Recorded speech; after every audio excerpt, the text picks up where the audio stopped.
시편 69편은 다윗의 찬양이고요. 압살롬의 반란이 끝나고 예루살렘으로 돌아왔습니다.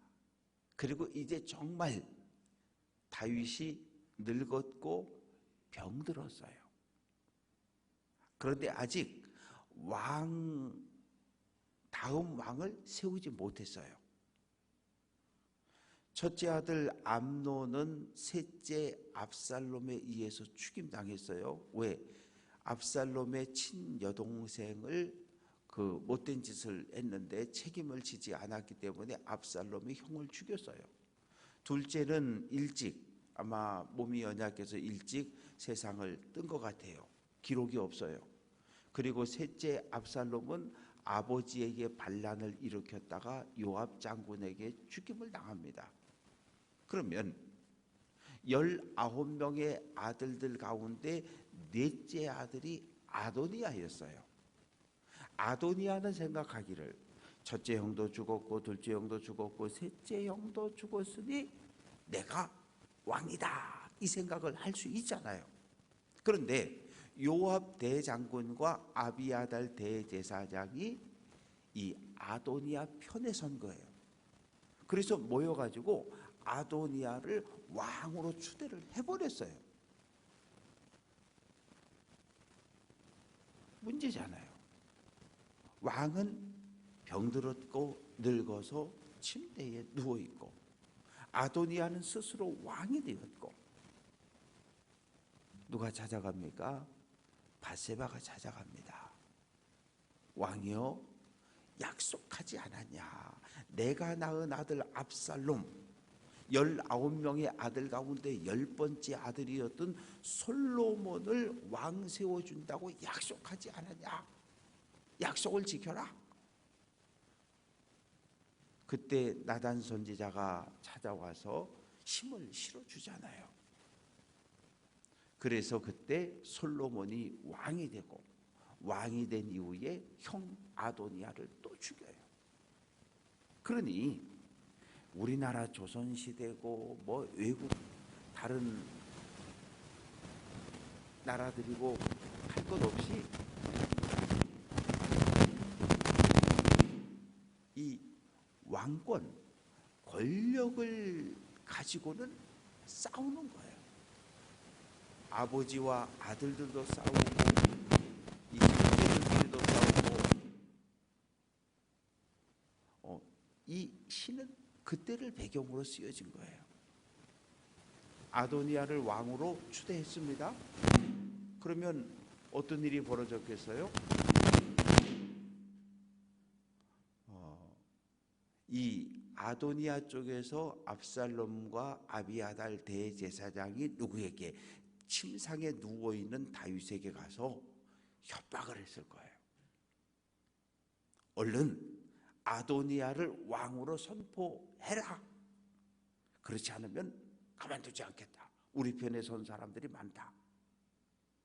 이런 상황을 회상하면서 쓴 시인데, 하나님이여 나를 구원하소서. 물들이 깊은 수렁에 깊은 물에 내가 지금 빠져서 내 생명이 위태롭다는 거예요. 이게 다윗이 경험하는 협박, 억압, 부담감. 그래서 3절 말씀 보면 내가 하나님께 구원을 호소했더니 내 목이 타고 갈증이 생겼고, 그리고 하나님의 구원을 기다렸더니 내 눈이 짓물렀고 쇠했다는 거예요. 하도 울어서. 그러면서 4절 말씀 속에 까닭 없이 나를 미워하는 자가 나의 머리털보다 많다는 거예요. 이 이야기는 무슨 이야기예요? 아도니아 편에 선 사람은 요압 대장군과 아비아달 대제사장뿐만 아니라 많은 사람들이 그쪽에 가서 줄을 쫙 서버렸다는 얘기예요. 다윗 쪽에는 사람이 없다는 이야기입니다. 그래서 다윗은 5절에서 하나님, 주는 나의 우매함 어리석음을 하시오니 나의 죄가 주 앞에 숨김이 없습니다. 다윗은 이 노년에 당하는 이 고난을 하나님의 심판으로 받아들이는 거예요. 내가 하나님 앞에 죄를 지은 것이 있는데 그 죄가 하나님 앞에 발견이 되어져서 지금 내가 이 고난을 당하고 있다. 다윗은 일단 모든 고난을 내가 지은 죄에 대한 하나님의 진노로 그렇게 받아들이고 있는 거예요. 대단한 믿음이에요. 대단한 믿음입니다. 욥 같은 경우는 어떻게 해요? 아니라 그러잖아요. 끝까지 아니라 그러죠. 나는 이런 고난을 당할 만한 죄를 짓지 않았다고 주장하잖아요. 나중에 하나님을 만나고 나서야 잘못을 인정하잖아요. 근데 다윗은 당하는 모든 고난들을 내 탓이요, 내 탓이요. 내가 하나님 잘못했습니다. 나를 용서해 달라고 호소하고 기도했던 사람이 바로 다윗입니다. 그래서 다윗은 하나님께 기도합니다. 6절 만군의 여호와여 주를 바라는 자들이 의로운 백성들이 나 때문에 수치를 당치 않게 하소서. 다윗은 의로운 왕인 줄 알았는데 의로운 왕 다윗이 저렇게 고통을 당하는 모습을 보고 하나님을 믿는 신실한 의인들이 마음의 상처를 받는 거예요. 그렇게 되지 않게 해달라는 거예요.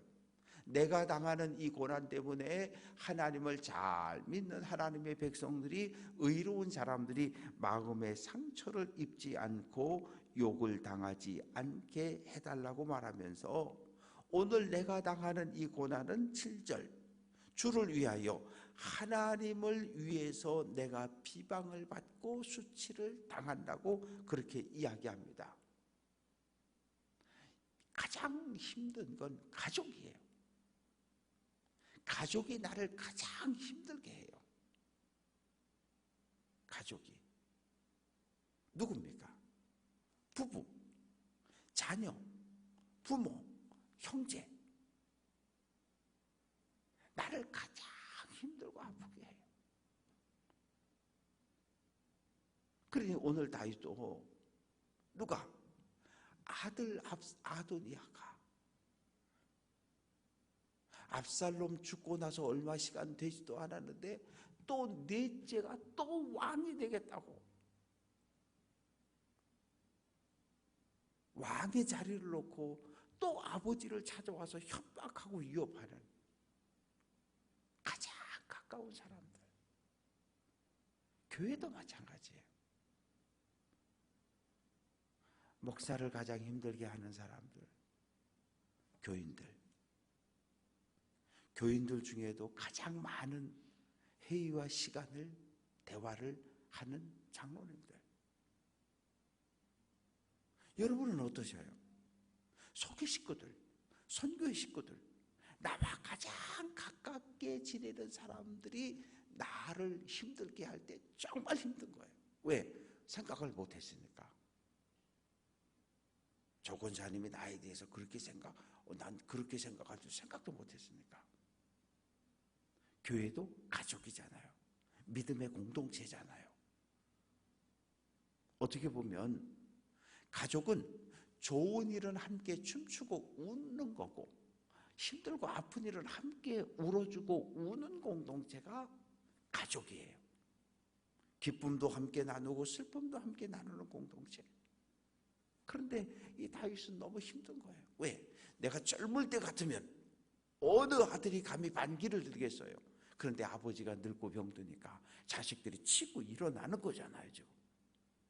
그래서 다윗은 너무너무 힘들어해요. 그래서 8절 형제에게 객이 되고 형제하고 나의 어머니의 자녀는 같은 말이고요. 다윗은 젊어서 아버지에게도 인정받지 못했고 형들에게도 미움받았던 상처를 가지고 있잖아요. 전쟁터에 위문 갔더니 이놈의 새끼 전쟁터 구경 왔다고 막 형들이 야단을 치지. 사무엘 제사장이 집에 신방을 왔는데 야 너는 꽁지니까 가서 양 보고 있어. 들어오지도 못하게 하지. 요셉도 마찬가지예요. 위에 10명의 형들로부터 늘 미움을 받고 시기거리가 되었고 야 저기 꼼쟁이 온다 저놈 죽이자.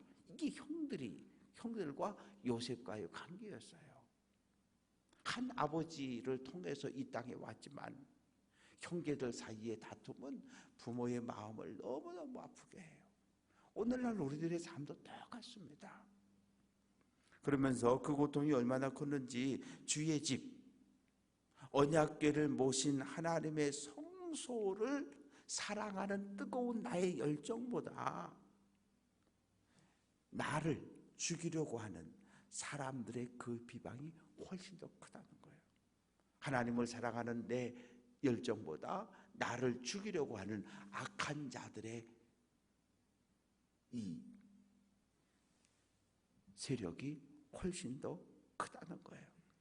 그래서 내가 금식하며 기도했더니 다윗이 저거 하나님 앞에 죄를 지어서 저렇게 회개한다 그러고 베옷을 입었더니 다윗이 하나님 앞에 용서를 죄사함을 구하고 있다고 그렇게 말거리들을 하고, 성문에 앉은 자 재판관 지도자들은 술에 잔뜩 취해서 이제 다윗의 시대는 갔어, 이제 다윗의 시대는 갔어, 아도니아가 최고야 이러고 앉아있고, 그러니 어디를 둘러봐도 다윗을 편들어 줄 사람이 없는 그런 상황에서 기도합니다. 13절 여호와여 여호와여 나를 반기시는 때에 내가 지금 이 고난을 당해서 하나님께 기도하오니 하나님 내 기도를 들으시고 나를 이 고난에서 건져달라는 거예요. 이 고난에서 건져달라는 거예요. 그래서 14절 수렁에서 건지사 빠지지 말게 하시고 미워하는 자 깊은 물에서 건져달라. 15절 큰 물이 나를 휩쓸거나 기품이 나를 삼키지 못하게 하시고 웅덩이가 내 위에 덮쳐 그것에 입을 닫지 못하게 하소서. 재미있는 표현입니다. 웅덩이, 우물입니다. 우물을 파고 그 속에다가 사람을 집어넣고 뚜껑을 닫아버려요. 그럼 어떻게 돼요? 그럼 죽는 거예요. 지금 적군들이 와서 나를 깊은 우물 웅덩이에 집어넣고 뚜껑을 닫아 죽이려고 하는데 그 입이, 뚜껑이 닫히지 않도록 내 생명을 구원해 달라고 호소를 합니다. 그러면서 17절 주의 얼굴을 주의 종에게서 숨기지 마소서. 내가 환난 중에 있사오니 속히, 지금 다윗의 생명이 아주 위태한 상황에 있는 거예요. 속히 지금 당장 빨리 응답해 달라고 호소를 합니다. 그러면서 이제 다윗은 18절까지 계속해서 하나님께 구원을 호소하고 이제 19절 이후부터 29절까지 하나님, 저 나를 힘들게 하는 저 원수들을 좀 하나님 심판해 달라고 기도, 이 찬양이 바뀌고 있습니다. 19절 주께서 나의 비방 수치 능욕을 아십니다. 나의 대적자들이 다 주님 앞에 있습니다. 하나님은 다윗이 당하는 고난을 보시고 그리고 다윗의 부르짖는 소리를 들으시고 뿐만 아니라 다윗을 힘겹게 하는 원수 대적들이 어떻게 악을 행하는가도 하나님은 지금 살펴보고 계신다는 거예요. 그러니 21절 그들이 쓸개를 나의 음식물로 주고 목마를 때에 초를 마시게 하였다. 쓸개라고 하는 단어는 독이란 얘기예요. 먹으면 죽는 거.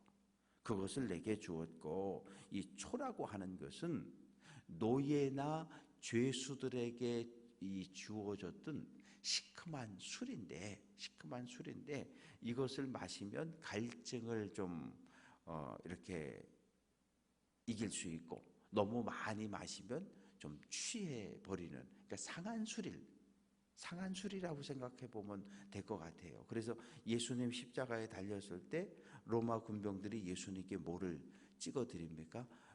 술을 갖다가 주잖아요. 그거 마시고 고통을 좀 이기고 좀 덜 고통을 당하면서 죽어가라고. 어떻게 보면 배려인데. 그래서 다윗이 지금 적들은 나에게 독이 든 음식물을 먹이고 그리고 상한 시큼한 술을 마시게 한다. 그러니 하나님, 저들의 밥상이 올무가 되게 해달라. 무슨 얘기인가 하면 하나님 앞에 나아가서 승리케 하신 하나님께 감사와 영광을 돌리는, 그리고 나서 음식을 먹는 저 현장, 저것이 하나님 앞에 심판의 증거가 되게 해달라.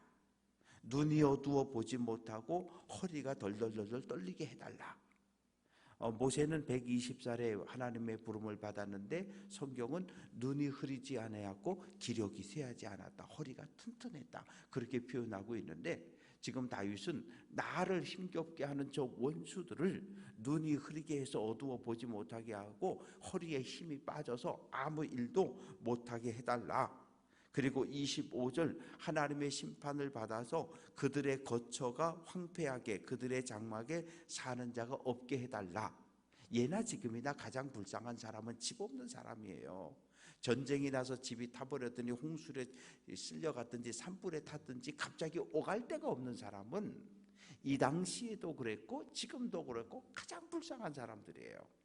그런 처지가 되도록 하나님 그들을 심판해 달라는 거예요. 그리고 28절, 그들을 생명책에서 지워달라는 거예요. 이 생명책이라는 단어가 여기도 나오고 출애굽기에도 나오고 요한계시록에도 나오는데, 생명책이라는 의미는 그런 의미입니다. 원래는 이스라엘의 호적이란 이야기예요. 애굽에서 탈출한 사람들을 광야에서 인구조사했잖아요. 그래서 호적을 만들었어요.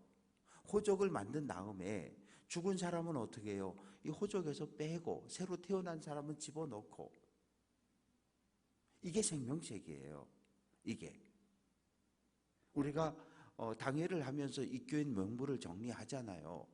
교회를 잘 출석하고 교인의 의무를 잘하는 사람의 이름은 남겨두는 거고, 교회를 나오지 않고 전혀 믿음의 길을 걸어갈 생각을 안 하는 사람들은 그 입교인 명부에서 빼는 거고, 그리고 또 나 지금부터 다시 믿음 생활 잘할래요. 그리고 다시 오면 다시 또 넣어주는 거고, 이 생명책이라고 하는 건 살아있는 사람들의 이름만 기록되어 책이에요.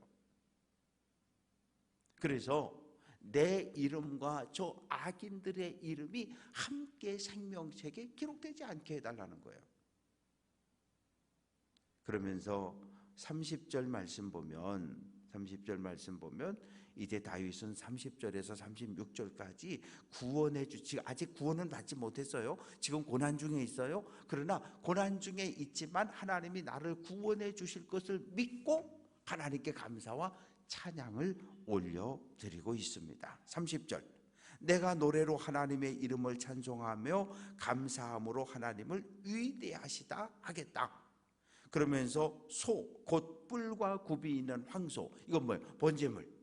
하나님은 번제물을 드리는 것보다 받은 은혜에 대해 감사한 마음으로 찬양하고 기도하고 예배하는 자들을 기뻐하신다는 거예요. 말씀을 정리해 봅니다. 다윗은 참 많은 고난을 겪었는데 특히 자녀들 때문에 고난을 많이 겪었어요. 자녀들 때문에. 밧세바가 낳은 첫째 아들 죽었죠. 그리고 암논이 압살롬에게 살해당했죠.